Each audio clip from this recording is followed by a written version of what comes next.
ചെന്ന് ചാവാൻ സാധ്യതയുണ്ട്. വിജ്ഞാനം നേടി നമ്മൾ ടോപ്പിലേക്ക് പോകാൻ, ഏറ്റവും മുകളിലേക്ക് പോകാൻ ആഗ്രഹിച്ചുകൊണ്ട് പോകുന്നു. നമ്മള് ചെറിയ നിസ്സാര കാര്യങ്ങൾ ചെന്ന് പെട്ടിട്ട് ജീവിതത്തിൽ ദുഃഖം അനുഭവിക്കാനും ക്ലേശങ്ങൾ അനുഭവിക്കാനും ഇടയാകരുത്.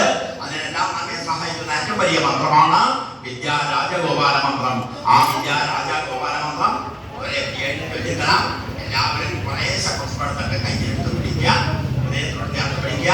അച്ഛനും അമ്മയും ബുദ്ധിമുട്ടി കാശുണ്ടാക്കി എന്നെ സ്കൂളിലേക്ക് കോളേജിലേക്ക് വിട്ട് പഠിപ്പിക്കുമ്പോൾ ഞാൻ മറ്റുള്ള കാര്യങ്ങളിൽ മനസ്സിൽ പറഞ്ഞയക്കാതെ ഞാൻ ആ അറിവ് നേടി ആ ധനം സമ്പാദിച്ച് എൻ്റെ കുടുംബത്തിനെയും എൻ്റെ അച്ഛനമ്മമാരെയും ഞാൻ വേണ്ടതുപോലെ കാത്തു സൂക്ഷിച്ചു കൊള്ളാം എന്ന് പറയുന്ന ആ പ്രതിജ്ഞ എടുത്തുകൊണ്ട് ജീവിതം ധന്യമാക്കാൻ ഈ മന്ത്രം സഹായിക്കട്ടെ എന്ന് പറഞ്ഞുകൊണ്ട് വിദ്യാരാജഗോപാല മന്ത്രാർത്ഥന ആരംഭിക്കുന്നു. ഒരേ വലിയ ചരിത്ര 4 വരി കഴിഞ്ഞാൽ ഏതാ മന്ത്രം വർദ്ധിക്കേണ്ട മന്ത്രം?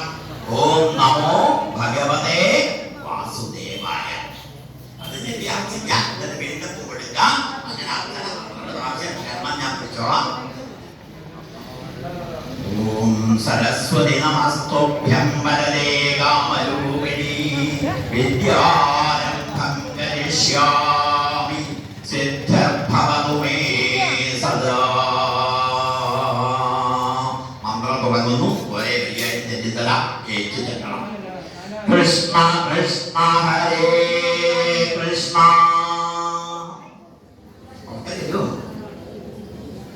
സർവജ്ഞത്വം പ്രസീദ മേ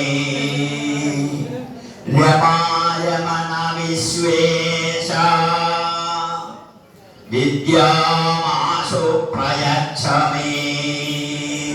ഓം നമോ ഭഗവതേ വാസുദേവായ. എല്ലാവരും അർപ്പിച്ചോളൂ. ഇനി ചെല്ലുമ്പോൾ ഈ ശബ്ദം നല്ല നിങ്ങൾക്കുള്ളത് നല്ല ശബ്ദത്തിൽ കേൾക്കാറുണ്ടല്ലോ. വീട്ടിൽ പോയാൽ നിങ്ങളുടെ ശബ്ദം അമ്പലത്തിൽ നമ്മുടെ ശബ്ദം അറിയില്ല. വീട്ടിൽ ഭയങ്കര